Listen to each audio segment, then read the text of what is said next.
Good morning. Welcome to Satya online IAS academy. రెండు తెలుగు రాష్ట్రాల్లో group 1 group 2 స్థాయి శిక్షణను ఆన్లైన్ ద్వారా అందిస్తున్న ఏకైక సంస్థ Satya online IAS academy. So every month మనం కరెంట్ అఫైర్స్ ప్రొవైడ్ చేస్తున్నాం. దానిలో భాగంగానే జనవరి నెలకు సంబంధించిన కరెంట్ అఫైర్స్ని గత కొన్ని ఎపిసోడ్లో మనం డిస్కస్ చేశాం.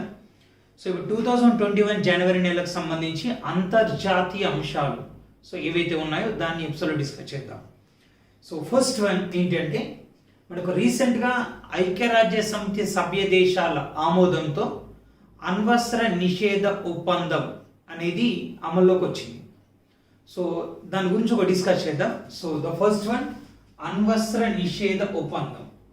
సో మీకు న్యూస్ పేపర్లు ఏం చేశారంటే ప్రపంచంలోనే మొట్టమొదటిసారిగా ఒక అణ్వస్త్ర నిషేధం ఒప్పందం అమల్లోకి వచ్చింది అని అన్నారు. మరి ప్రపంచంలో మొదటిదా? గతంలో కూడా ఏమన్నా అణ్వస్త్ర నిషేధ ఒప్పందాలు ఉన్నాయా? సో దాని తీరుతెన్నులు ఏంటి ఒకసారి డిస్కస్ చేద్దాం.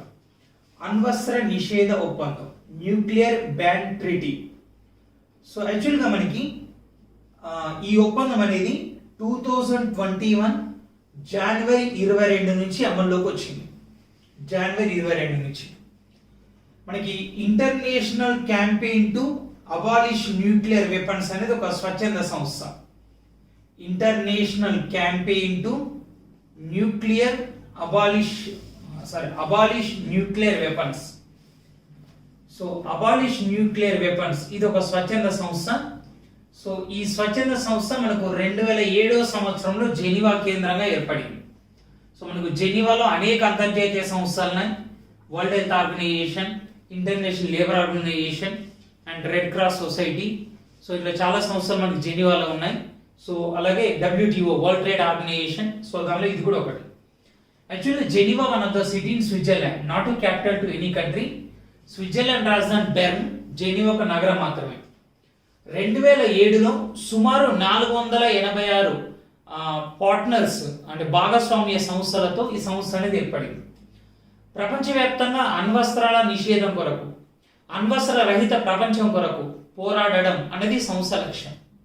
ప్రపంచవ్యాప్తంగా అణ్వస్త్ర నిషేధాల కోసం పోరాడే విధంగా లేదా అణ్వస్త్ర రహిత ప్రపంచాన్ని ఏర్పాటు చేయడం కోసం ఐక్యరాజ్య సమితి కూడా ఒక విభాగాన్ని ఏర్పాటు చేసింది. దాన్ని IAEA అంటారు. So IAEA means international atomic energy agency. So ఇది ఐక్యరాజ్య సమితి అనుబంధ సంస్థ. సో ఇది స్విట్జర్లాండ్ ఆస్ట్రియాలోని వియన్నాలో ఉంది, international atomic energy agency. So ఇది మనకి ఆస్ట్రియాలోని వియన్నా కేంద్రంగా పనిచేస్తుంది. ఇది ఐక్యరాజ్య సమితి అనుబంధ సంస్థ. బట్ మనం డిస్కస్ చేస్తున్న ఏదైతే ఈ ఒప్పందం ఉందో ఇది ఐక్యరాజ్య సమితి అనుబంధ సంస్థ కాదు.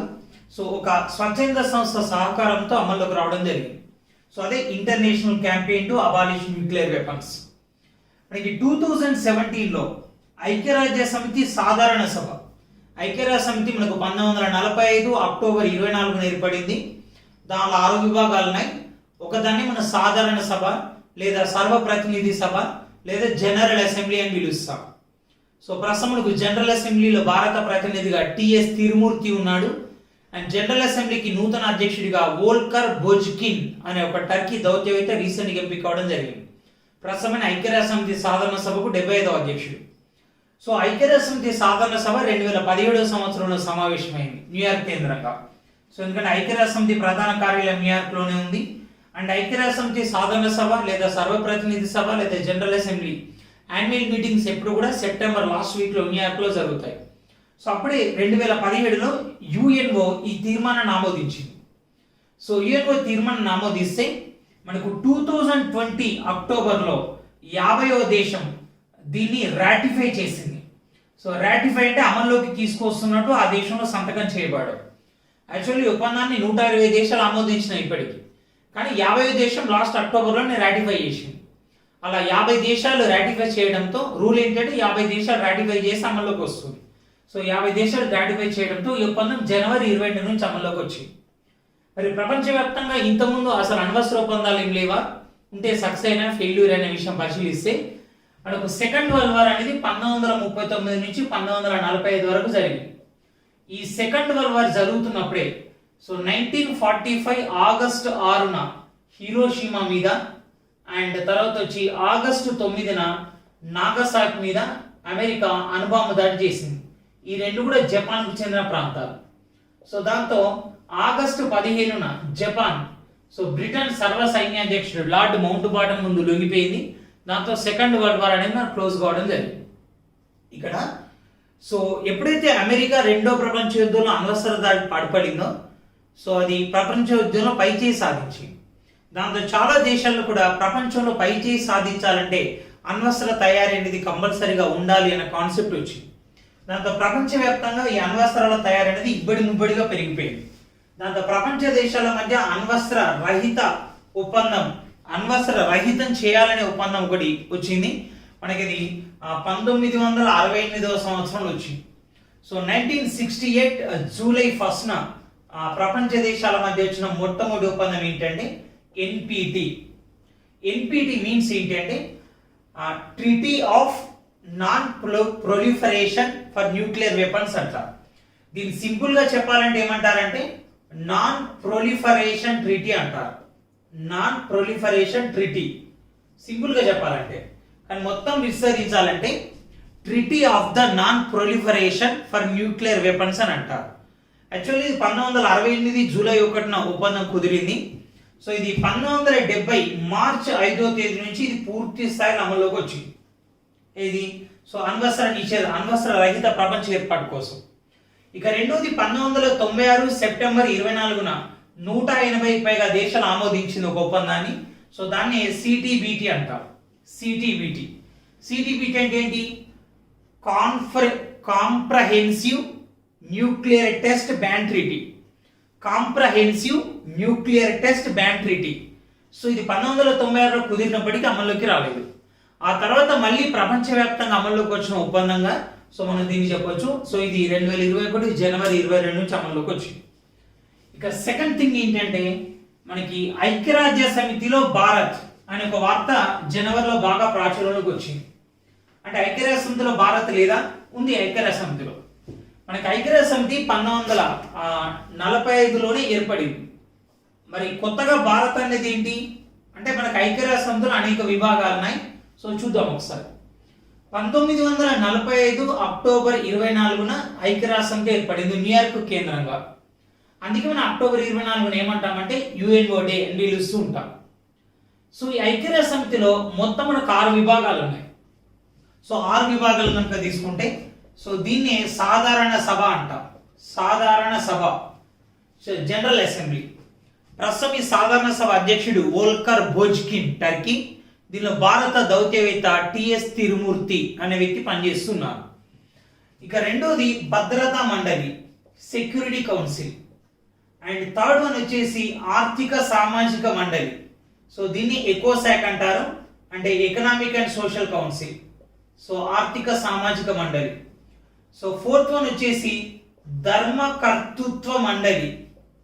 దీన్నే ట్రస్టీషిప్ కౌన్సిల్ అంట. యాక్చువల్గా ఐక్యరాజ్య సమితిలో పనిచేయని విభాగం, ఇప్పుడు పనిచేయట్లేదు. అండ్ ఐదోది అంతర్జాతీయ న్యాయస్థానం. అంతర్జాతీయ న్యాయస్థానం మనకు నెదర్లాండ్లోని ద హేగ్ నగరంలో ఉంది. అంతర్జాతీయ న్యాయస్థానానికి 2021 ఫిబ్రవరి 8న ఒక కొత్త అధ్యక్షుడు వచ్చాడు. ఆయనే జోవాన్ డోంగు. ఇంతకుముందు మనకు సోమాలియా దేశానికి చెందిన అబ్దుల్ కావి యూసఫ్ ఉండేవాడు. వెరీ రీసెంట్గా వచ్చాడు. ఈయన 3 సంవత్సరాల వరకు పదవిలో ఉంటాడు. అండ్ అంతర్జాతీయ న్యాయస్థానం ప్రధాన న్యాయమూర్తి అనొచ్చు, లేదా అంతర్జాతీయ న్యాయస్థానం నూతన అధ్యక్షుడు అని కూడా అనొచ్చు. జస్ట్ ఫిబ్రవరి 8న వచ్చాడు. ఇక ఆరోది మనకి సచివాలయం, సెక్రటేరియట్. ఐక్యరాజ్య సమితిలో మనకు మొత్తం 6 విభాగాలు ఉన్నాయి. Every programme of UNO decided by taken by general assembly. ఐక్యరాజ్య సమితి ప్రతి కార్యక్రమాన్ని వీళ్ళే రూపొందిస్తారు. Because of that general assembly known as executive council of UNO. ప్రతి కార్యక్రమాన్ని వీళ్ళే రూపొందిస్తున్నారు కాబట్టి దీన్ని యుఎన్ఓ కార్యనిర్వాహక విభాగం అని పిలవడం జరుగుతుంది. ఇక ఈ సాధారణ సభ రూపొందించిన కార్యక్రమాలను సచివాలయం అమలు చేస్తుంది. అందుకే దీన్ని యుఎన్ఓ పరిపాలనా విభాగం అని కూడా పిలుస్తారు. ఓకే. ఈ యుఎన్ఓలో భారత్ 1945 నుంచే సభ్య దేశం, వ్యవస్థాపక సభ్య దేశం. బట్ కొత్తగా భద్రతా మండలిలో భారత్కు ప్లేస్ వచ్చింది. ఏంటి? భద్రతా మండలిలో మనకు 5+10 దేశాలు ఉంటాయి. 5+10 దేశాలు. సో ఏంటి 5+10 దేశాలు చూద్దాం. ఈ 5ంటిని ఏమంటారంటే శాశ్వత దేశాలు అంటారు. సాధారణంగా ఐక్యరాజ్య సమితిలో ఒక దేశాన్ని చేర్చుకోవచ్చు, తొలగించవచ్చు ఏకగ్రీవంగా, లేకపోతే 2/3 మెజార్టీ ద్వారా. అంటే మనకు 193 ఉంటే దీనిలో 2/3 అంటే 128 దేశాలు ఉంటే సరిపోతుంది మద్దతు. తొలగించవచ్చు, చేర్చుకోవచ్చు. కానీ 5ంటిని మాత్రం తొలగించలేదు, అందుకే వీటిని శాశ్వత దేశాలు అన్నారు. సో ఏమేమి ఉంటాయి? USA and Britain and Russia and France and China. So 5. ఇక మిగతా 10 తాత్కాలిక దేశాలు. సో తాత్కాలిక దేశాలు 10 ఉంటాయి. సో వీరి పదవీ కాలం 2 సంవత్సరాలు. సో అంటే అర్థం ఏంటి? ప్రతి సంవత్సరం 5 తొలగించబడతాయి, 5 చేర్చబడతాయి. సో ఎలాగో చూద్దాం. సో ఎగ్జాంపుల్ మనం ఇప్పుడు 2019లో ఉన్నామని అనుకోండి. ఎగ్జాంపుల్ మనం 2019లో ఉన్నాం. సో 2019లో జనవరి 1 నాడు ఉన్నామని అనుకోండి ఎగ్జాంపుల్. ఇప్పుడు ఐక్యరాజ్యం తాత్కాలిక దేశాలు ఎన్ని ఉండాలి? 10 ఉండాలి. సో 2019లో 5, 2018లో చేరిన 5 ఉంటాయి. 2018లో చేరిన 5 ఉంటాయి. సో ఏంటి? Cote d'Ivoire and Equatorial Guinea and Peru and Poland and Japan. So ఇవి 5 దేశాలు 2018లో వచ్చినాయి. అండ్ 2019లో వచ్చిన దేశాలు ఏంటంటే south Africa and Dominic republic and Germany and Belgium, Indonesia. So ఇవి 2019 జనవరి 1 నాడు ఉన్న దేశాలు. ఇవి 18లో వచ్చిన 5, 19లో వచ్చినాయి. ఓకేనా? సో ఇప్పుడు 18లో వచ్చిన దేశాలది 2019 వరకు 1 ఇయర్ అయిపోయింది. అంటే పాత దేశాలు. ఇవి ఫ్రెష్, కొత్తగా వచ్చినాయి. ఇప్పుడు 2020 జనవరి 1 వచ్చింది.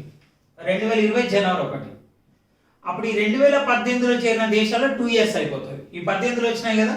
సో 2018 నుంచి 19కి 1 ఇయర్, 19 నుంచి 20కి 2 ఇయర్స్. కాబట్టి 10 దేశాలు తొలగించబడ్డాయి 2 ఇయర్స్కి. సో మళ్ళీ కొత్తగా 5 వచ్చినాయి. సో ఇప్పుడు కూడా 5+5 10 ఉన్నవి. 5 పాతవి, 5 కొత్తవి. ఈ 5 పాత దేశాలది 1 ఇయర్ అయిపోయింది. ఇప్పుడు 19లో వచ్చినాయి కదా. 19 నుంచి 20కి 1 ఇయర్ అయిపోయింది. ఇప్పుడు 20లో కొత్తవి వచ్చినాయి. ఏంటో చూద్దాం. So Tunisia, Estonia, Vietnam, niger and Saint Vincent and Grenadines. So ఇవి 2020 జనవరి 1 నాడు వచ్చినాయి. ఇప్పుడు చూడండి. సో మనకి తాత్కాలిక దేశాలు 10 ఉన్నాయి. 5 పాతవి, 5 కొత్తవి. సో 5 1 ఇయర్ కంప్లీట్ అనేవి, 5 ఫ్రెష్. ఇప్పుడు మళ్ళీ 2020 జనవరి 1 వచ్చింది. 2021 జనవరి 1 అంటే ఈ సంవత్సరం. సో ఇప్పుడు ఈ దేశాలు 2019లో వచ్చినాయి కదా. 19 నుంచి 20కి 1 ఇయర్. సో 20 నుంచి 20లో 2 ఇయర్స్. కాబట్టి ఈ దేశాలు తొలగించబడ్డాయి. ఈ దేశాలు తొలగించబడితే దీని ప్లేస్లో కొత్తగా దేశాలు రావాలి కదా. సో వచ్చినాయి. ఏంటి? India and Mexico and Norway. So India, Mexico, Norway, Ireland, Kenya. So 5 దేశాలు వచ్చినాయి. సో ప్రతి దేశం ఎన్నిక కావడానికి 2/3 మెజార్టీ కావాలి. కానీ భారత్కు 193 దేశాల్లో 184 దేశాలు అనుకూలం ఓటేసినాయి. దాంతో భారత్ సభ్య దేశం వచ్చింది. ఇప్పుడు భారత్ 2021 జనవరి 1 నాడు వచ్చింది. సో 2021 జనవరి 1 నుంచి 2022 డిసెంబర్ 31 దాకా భారత సభ్య దేశంగా ఉంటుంది. మళ్ళీ తెల్లవారి 23 జనవరి 1 నాడు కొత్తవి వస్తాయి. ఇది రూల్ అన్నమాట. సో ఇప్పుడు భారత్తో పాటు తాత్కాలిక దేశాలకు ఎంపికైన దేశాలు ఏంటి అంటే మెక్సికో, నార్వే, ఐర్లాండ్, కెన్యా. ఏ కాలానికి ఎన్నుకోబడ్డాయి? 2021-22 కాలానికి ఎన్నుకోబడ్డాయి. ఏ రోజు చేరినాయి? 2021 జనవరి 1 నాడు చేరినాయి. ఓకేనా? సో మరి భారత్ ఇదే మొదటిసారా? మనం ఏమన్నాం? భారత్ 1945 నుంచి సభ్య దేశంగానే ఉంది అన్నాం. మరి 75 సంవత్సరాలైంది ఐక్యరాజ్యం ఏర్పడి. 75 సంవత్సరాల్లో భారత్ ఇంతకుముందు ఎప్పుడైనా తాత్కాలిక దేశంగా పనిచేసిందా?